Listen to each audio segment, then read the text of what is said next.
Hello everyone, कैसे हैं आप सभी लोग। जय हिंद। मैं अनुज कुमार और आज की वीडियो में डिस्कस करेंगे जो गुरु घासीदास विश्वविद्यालय है, जीजू यूनिवर्सिटी ने एक लिस्ट निकाली थी कुछ दिन पहले।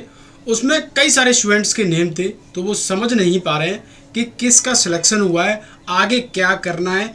आज की वीडियो में A to Z सब कुछ बताने वाला हूँ। इस वीडियो को आप शुरू से लेके एंड तक सुनेंगे, समझेंगे और जो भी की पॉइंट्स हैं उनको नोट करेंगे।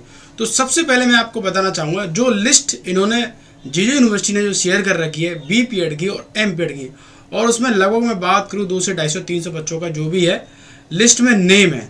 तो मैं एक चीज़ बताना चाहूँगा, आपको ध्यान से सुनना।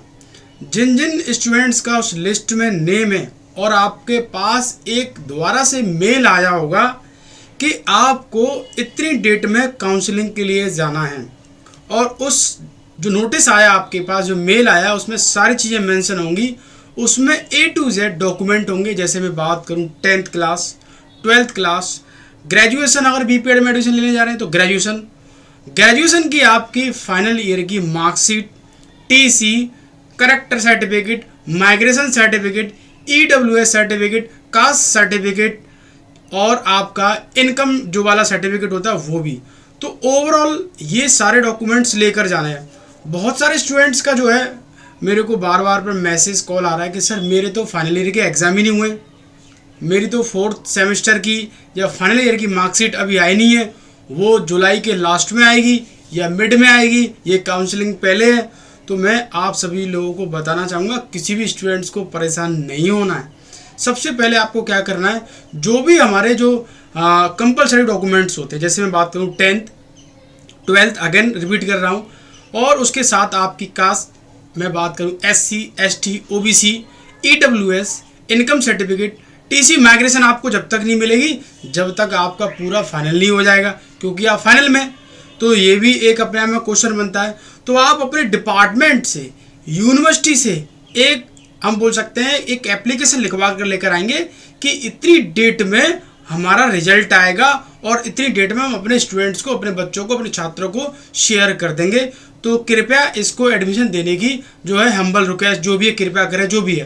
तो आपके लिए राहत मिल जाएगी। ये जो स्टूडेंट्स है, जेन्युइन स्टूडेंट है और ये यूनिवर्सिटी से लिखवा कर लेकर आया, तो आपको राहत मिल जाएगी।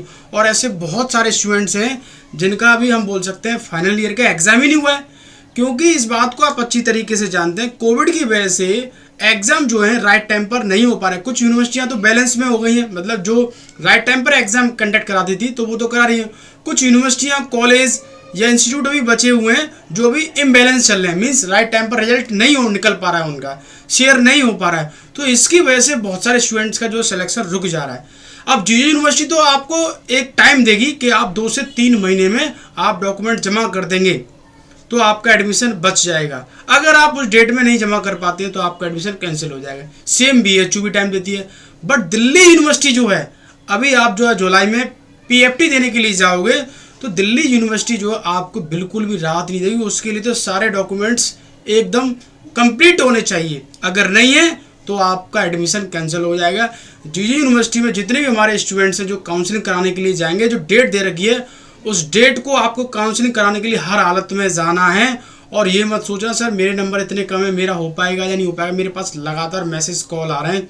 तो मैं एक चीज़ बताना चाहूँगा, सपोज दैट आपका जो है नेम है 85 नंबर पर या 100 पर, तो ऐसे भी स्टूडेंट्स हैं जो जीजू यूनिवर्सिटी एडमिशन लेना नहीं चाहेंगे।